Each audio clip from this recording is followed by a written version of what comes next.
Rosa Salazar's performance as Alita is the driving force behind this fully digital human character.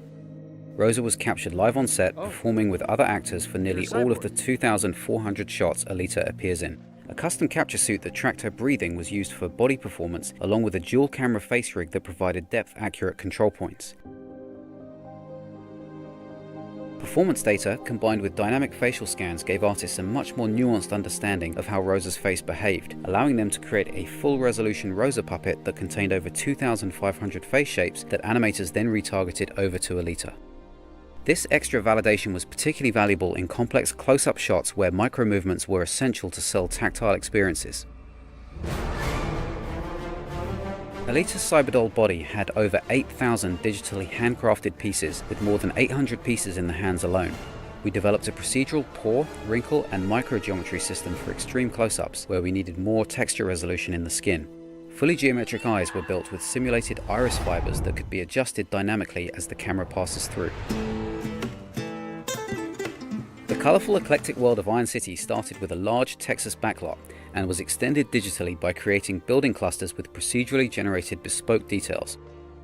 Brick maps were used for smoke, dust and dirt, along with eddy simulations in Nuke to add complexity to the broad set extensions and entirely computer-generated districts. Midground and background regions were procedurally generated using OpenStreetMap data from industrial areas of Nairobi and Panama.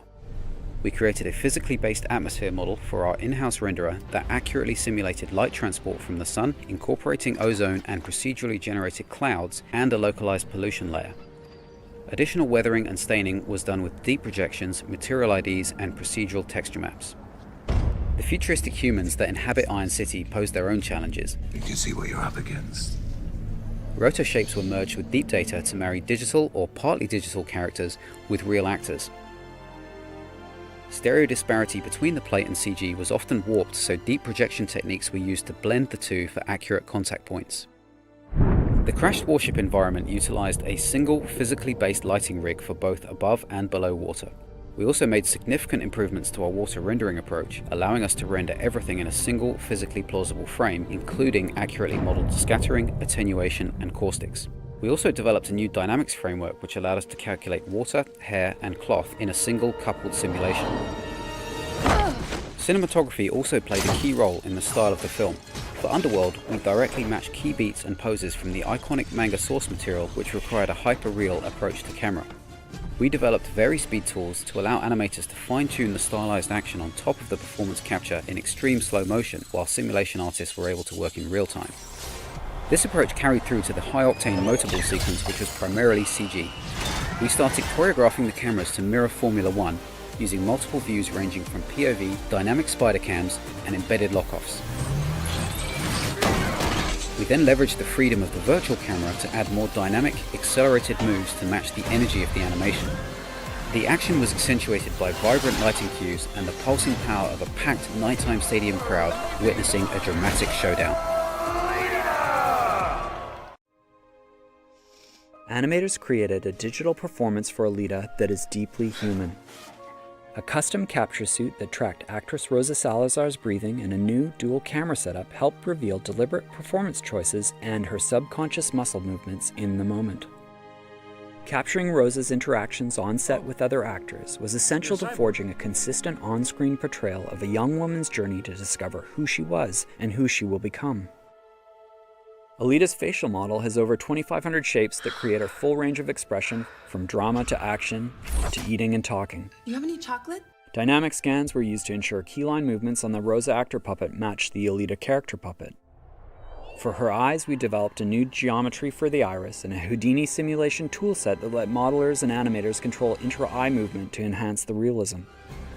Alita's first cyberdoll body has 8,000 digitally handcrafted parts with over 800 pieces in the hands alone.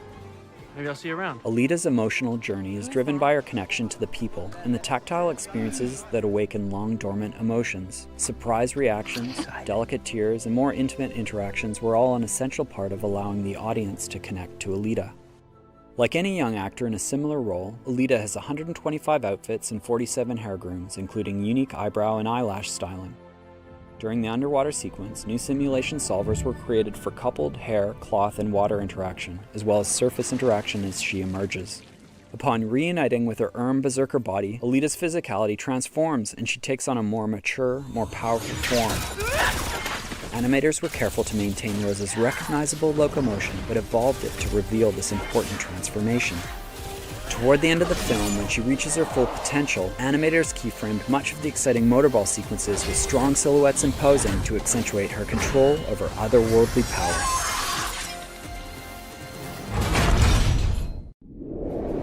The underworld fight is the embodiment of live-action manga. We created dramatic lighting, dynamic camera motion, and speed ramps to emphasize key poses and story beats directly from the iconic hand-drawn 2D cells of the source material. We built a detailed, fully contiguous environment that allowed us maximum flexibility with fight choreography and virtual cameras. Our fizz light and fizz camera tools were used to mimic practical cinematography with accurate tungsten temperature, depth of field, and in-camera white balance shifts. Proprietary Vari-Speed tools meant animators could fine-tune the stylized action on top of the performance capture in extreme slow motion, while simulation artists worked in real time. Great care was taken to shape the underwater sequence. Depth-driven color changes and caustics on the lake bed were created by accurately calculating sunlight paths refracted by the lake surface. We created a sense of murkiness to add mystery and tight close-up camera work to reveal the ship to the audience in the same way Alita experienced it. We composed the lighting inside the ship to invoke a sense of uncertainty as the ship recognizes Alita's presence and begins to boot up.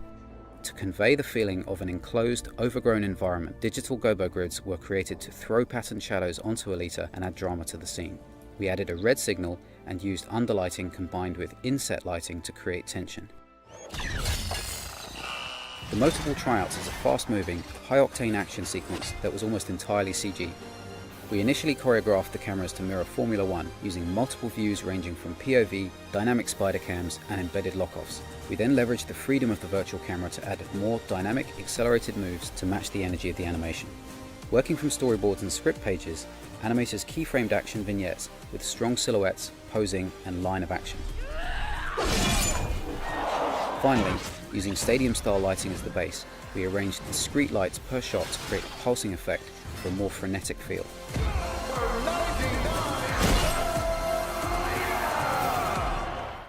Getting to know one's body and the emotional power of tactile experiences were primary themes in the film. So Alita's interactions with her world and its characters were critical to its success. The director encouraged us to allow Rosa to fully interact with the set and other actors, which added a whole level of complexity to our 3D integration solutions. Even in the backgrounds, cyborgs and extras were meticulously painted out or replaced or augmented with digital parts. The placement of these elements was especially difficult in stereo when the design profile of digital characters was different than the actors or the prosthetics didn't line up.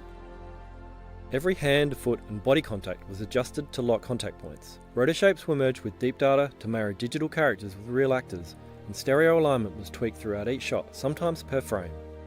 You can feel this. Yes. Stereo disparity between the plate and CG was often warped, and deep projection techniques were used to blend the two, so the contact points between digital and human characters were believable. Brick maps were used for smoke, dust and dirt, along with nuke particles and eddy simulations to add complexity to the broad set extensions and entirely CG districts. A library of hand-animated neon signs and billboards were placed in the environments to add movement for a busy, vibrant city. A system was developed to create deep 3D volumes which mimic physically based atmospheric models. We created automation for additional weathering and staining on the buildings using deep projections, material IDs and procedural texture maps.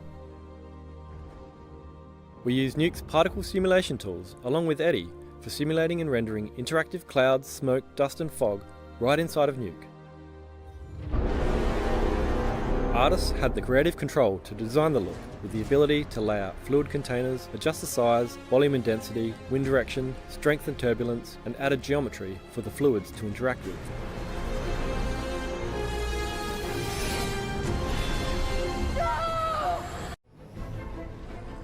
Alita Battle Angel takes place in Iron City, a tired, futuristic city protected by an 80-foot wall made entirely of water. A huge Texas backlot housed two-story set builds that frame much of the action. On-set LiDAR scans were used to help create large, sweeping set extensions, giving the metropolis its bustling scale.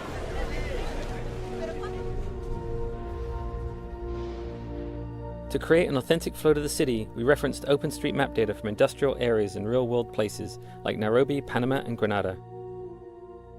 We built out the city by creating 40 basic building clusters, which were given bespoke industrial detail including pipes, awnings, and aircon units. Futuristic elements like neon lighting and digital signage were also added based on the history and culture. A wide, vibrant color palette inspired by Havana and other Latin American towns ensured the design steered away from a stereotypical dystopian gray. Dressing elements incorporated purposefully mismatched colors, and buildings were modeled in layers to enhance an organic feel. Makeshift dwellings were built upwards to form messy and improvised high-rises. Weathering and aging details were added using procedural shading tools to give a lived-in, historic feel. In wide establishing shots, layout artists had the ability to manually position high-rises and alter the skyline per shot to accommodate the desired composition around specific landmarks.